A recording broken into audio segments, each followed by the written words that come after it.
Life processes. See, what are life processes? Life processes मतलब जितनी भी कैरेक्टरिस्टिक्स ऑफ लाइफ होती हैं, मतलब जो भी लाइफ में जितने भी activities चलती हैं, they all come under the category of life processes. So there are main 7 life processes like movement, reproduction, sensitive, nutrition, excrete, respire, grow. Okay, and I think all of you know about all these life processes. Growth क्या होती है, respiration क्या हो रहा है, nutrition क्या हो रहा है, sensitivity क्या हो रही है. जैसे एक sunflower जो है वो अगर sun जिस डायरेक्शन में होता है उस डायरेक्शन में वो अपना फेस कर लेता है, अपनी मूवमेंट कर लेता है, तो वो सेंसिटिविटी टूवर्ड्स लाइट शो कर रहा है. दैट मीन्स कि ये जो प्रोसेसेस हैं 7 लाइफ प्रोसेसेस, इसी के इस चैप्टर में हमें इसी के बारे में ज़्यादा देखना है. See first of all let us see the difference between living things and non living things. जैसे अभी हमने कहा कि ये 7 लाइफ प्रोसेसेस हैं, तो ये जो 7 लाइफ प्रोसेसेस हैं इसी में हम इनको सबको इसी के बेसिस पे हम डिवाइड कर सकते हैं कि जिनमें ये प्रोसेसेस हो रही हैं वो सब लिविंग थिंग्स हैं, जिनमें नहीं हो रही है they are non living things. Like movement, okay, body move कर रही है, जबकि नॉन लिविंग थिंग्स में मूवमेंट होता है, जैसे बाइसिकल मूव कर रही है but they are not alive. Nutrition is not taking place in non-living things. Excretion takes place in living things, जबकि excretion non-living thing में नहीं होता है. Excretion होता है, nutrition होता है, growth होती है, respiration होता है, that means breathing होती है, सांस ले रहे हैं हम. living जितने भी living things हैं they are doing respiration, जबकि non-living things उस respiration नहीं कर रहे हैं. रिप्रोडक्शन हो रहा है, देन सेंसिटिविटी हो रही है. तो these are the main differences between living and non living things. Then what are life processes? तो ये जो पूरी लाइफ प्रोसेसेस है, जैसे हमने फर्स्ट पार्ट में पढ़ा फोटोसिंथेसिस के बारे में, तो इसी में हम इस टॉपिक में इसी को कंटिन्यू करेंगे. बट दिस न्यूट्रिशन हमें अमीबा में भी पढ़ना है एंड ह्यूमन डाइजेस्टिव सिस्टम में भी पढ़ना है. देन ट्रांसपोर्ट क्या हो रहा है, हमने फूड कंज्यूम किया, ये फूड जो है इसका हमने ब्रेक डाउन किया, एनर्जी बनाई, उसके प्रोटीन्स बनाए, विटामिन्स, मिनरल्स, इनको हम एक जगह से जहाँ रिक्वायरमेंट है वहां तक पहुंचा रहे हैं, सर्कुलेट कर रहे हैं. That is known as transport. Then respiration, excretion, synthesis, formation करते हैं. प्रोटीन का सिंथेसिस होता है हमारी बॉडी में, हम भले ही बाहर से प्रोटीन कंज्यूम कर रहे हैं but we will convert, our body is converting into it into simpler form, and then this protein is again synthesised in our body itself. और ग्रोथ हो रही है हमारी बॉडी में, रेगुलेशन हो रहा है. रेगुलेशन मीन्स कंट्रोल हो रहा है, कब ग्रोथ हार्मोन बनाना है, कब बॉडी के टेम्परेचर को बढ़ाना है, कब हार्ट बीट, जैसे suppose we are running very fast and after running our heart beat increases. क्यों? क्योंकि ऑक्सीजन की रिक्वायरमेंट बॉडी में ज़्यादा हो रही है. बट थोड़ी देर बाद हार्ट बीटिंग बढ़ते बढ़ते बढ़ते क्या बढ़ी रहती है? नहीं, इट विल कूल डाउन, वो नॉर्मल पोजिशन में वापस आ जाती है. तो इसी को हम क्या बोल रहे हैं? Regulation. Then reproduction, formation of new young one. तो ये सारी प्रोसेसेस जो हैं these come under life processes. Then let us define nutrition. Photosynthesis की प्रोसेस पढ़ी हमने और उसमें पढ़ा कि प्लांट्स जो हैं वो autotrophic mode of nutrition show कर रहे हैं. That means they are providing their own food. तो इसी न्यूट्रिशन को अगर हम डिफाइन करें तो इसमें पूरी एक्टिविटीज होती हैं. पूरी activities means it involves ingestion. Ingestion means obtaining food from the environment, digestion, okay, and as well as removal of solid waste, that is egestion. तो पूरी प्रोसेस जो इसमें हो रही है वो पूरी प्रोसेस जो है वो न्यूट्रिशन में ही आता है. Then how organisms grow. देखो नॉर्मली ऑर्गेनिजम्स जो हैं they grow with the help of energy. That means they need energy for their growth, and this energy they get from food. मतलब जो फूड वो कंज्यूम कर रहे हैं उस फूड का ब्रेक डाउन होता है, ब्रेक डाउन होके एनर्जी का प्रोडक्शन होता है, और ये एनर्जी जब प्रोड्यूस होती है तभी उससे बॉडी जो है वो ग्रो कर सकती है, अपनी एक्टिविटीज कर सकती है. And this life on earth depends on obtaining energy by breakdown of carbon based compounds. Carbon based compound कौन कौन से हो गए? Carbohydrates, fats, proteins, these all are carbon based compounds. मतलब इन सब में कार्बन जो है वो प्रेजेंट होता है. See, what are autotrophs and heterotrophs? Autotrophs हमने पढ़ लिया, ये पूरी प्रोसेस पढ़ ली है फोटोसिंथेसिस की, तो हमारे लिए बहुत इजी है. What is an autotroph? Autotroph is an organism which is capable of making its own food. Okay, वो अपने फूड का फॉर्मेशन खुद कर सकता है बाय यूजिंग लाइट, जो कि केमिकल एनर्जी के फॉर्म में होती है, उसको ये एब्जॉर्ब करता है और फोटोसिंथेसिस करता है और फूड का फॉर्मेशन करता है. नॉर्मली ज़्यादातर जितने भी ग्रीन प्लांट्स हैं, जितने प्लांट्स हैं, दे परफॉर्म ऑटोट्रॉफिज्म, दे शो ऑटोट्रॉफिज्म. कुछ बैक्टीरिया एंड एल्गी ये भी क्या कर सकते हैं? खुद फूड का फॉर्मेशन कर सकते हैं. Then heterotrophs. हेटरोट्रॉफ्स क्या हो गए?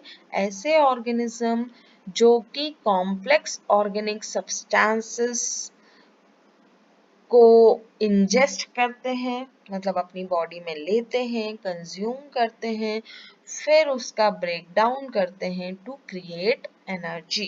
Okay, for example human beings, we are auto heterotrophs. Heterotrophs means हमने फूड कंज्यूम किया और उसी से हम एनर्जी लेते हैं. We are not capable of making our own food. हम क्या ले रहे हैं? हम डायरेक्टली या इनडायरेक्टली प्लांट पर डिपेंडेंट होते हैं फॉर अवर फूड.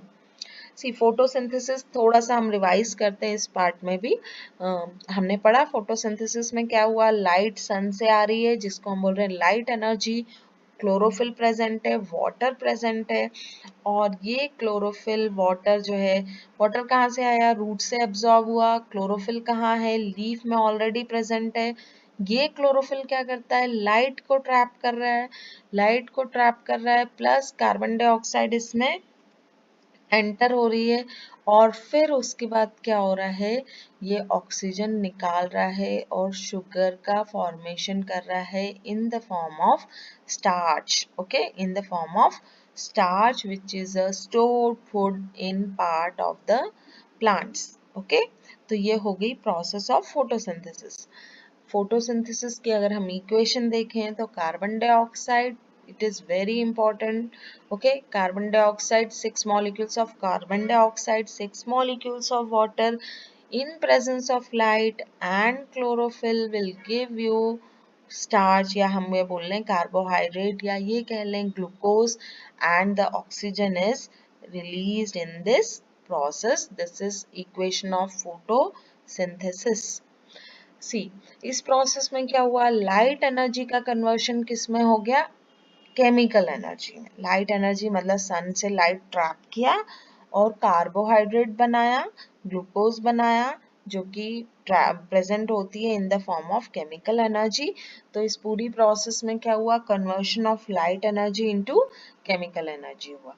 तो इसमें हम एक एक्सपेरिमेंट भी कर सकते हैं that whether in leaf starch are present. ऐसा बोला जाता है, ऐसा हमने पढ़ा है कि प्लांट्स जो हैं उनकी लीफ में प्रेजेंट होता है क्लोरोफिल, और वहीं पर कार्बोहाइड्रेट्स बनते हैं. तो इसके लिए एक सिंपल सा टेस्ट है. What we have to do? We have to, एक पूरा जो प्लांट है जो फुल एक्सपोजर में रखा है, लाइट में रखा हुआ है, उसमें से एक लीफ तोड़ना है हमें. And this leaf is should be boiled in water. Water को में इसको बॉईल करना है. इससे क्या होगा कि उसकी जो सेल वॉल है वो ब्रेक हो जाएगी. Now this leaf is heated in alcohol to remove the chlorophyll. पहली स्टेप पानी में बॉईल करेंगे, फिर उसको निकाल लेंगे, then we will heat it in alcohol. तो उसकी वजह से क्या होगा? क्लोरोफिल निकल जाएगा and the leaf goes pale. Okay, leaf कैसे हो जाएगी? पेल हो जाएगी. देन थर्ड स्टेप में हम क्या करेंगे, now this leaf is heated in water to soften it. मतलब again we have to heat in water so that the जिस तो अल्कोहल की वजह से वो थोड़ी हार्ड हो गई थी, अभी वो कैसी हो जाएगी, सॉफ्ट हो जाएगी.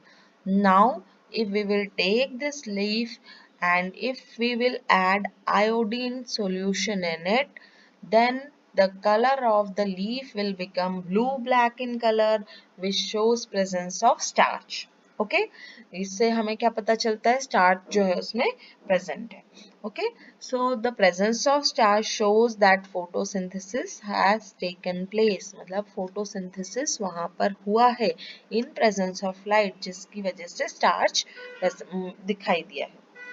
इसमें एक चीज हमें नोट करनी है कि जैसे ही हम अल्कोहल में ट्रांसफर करते हैं, स्टेप 2 में वाटर से अल्कोहल में जब ट्रांसफर करते हैं तो हमें डायरेक्टली फ्लेम पर उसे नहीं रखना है.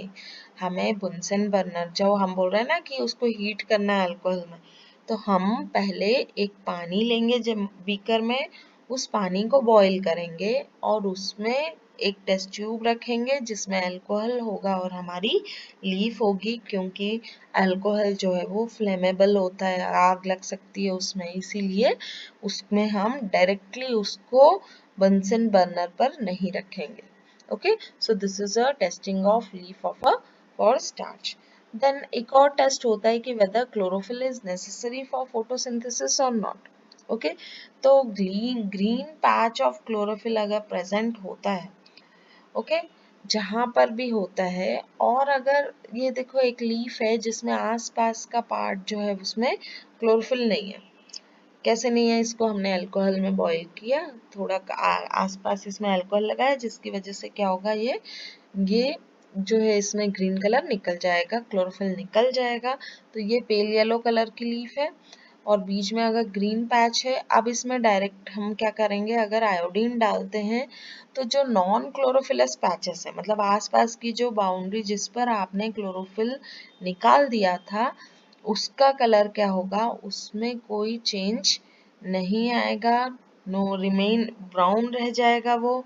जबकि क्लोरोफिलस पैचेस जो थे वो ब्लू ब्लैक कलर में कन्वर्ट हो जाएंगे. मतलब ये जो मिडिल पार्ट है ये किस में हो जाएगा, ये ब्लू ब्लैक कलर में कन्वर्ट हो जाएगा, जो ये शो कर रहा है कि क्लोरोफिल, अगर यहाँ पर क्लोरोफिल नहीं था तो इसका मतलब क्या, इस जगह क्लोरोफिल नहीं था, इसका मतलब यहाँ पर जो है स्टार्च का फॉर्मेशन नहीं हुआ, यहाँ पर क्लोरोफिल प्रेजेंट था, इसका मतलब क्या है, स्टार्च का प्रोडक्शन यहाँ पर हुआ है. Now in this topic we will one more discussion was left, that was heterotrophic nutrition. Okay, plants का पढ़ा हमने, autotrophic mode of nutrition first part में पढ़ लिया, फोटोसिंथेसिस कैसे होता है, क्या क्या लगता है और किस तरह से ऑक्सीजन रिलीज होती है, इस तरह से प्लांट्स जो है वो सनलाइट को ट्रैप कर रहे हैं. हेट्रोट्रॉफिक मोड ऑफ न्यूट्रिशन जो है उसको तीन मेन कैटेगरीज में डिवाइड किया, saprophytic, parasitic and holozoic. Okay ये तीन पार्ट में डिवाइड किया, सेप्रोफिटिक, पैरासिटिक एंड होलोजोइक.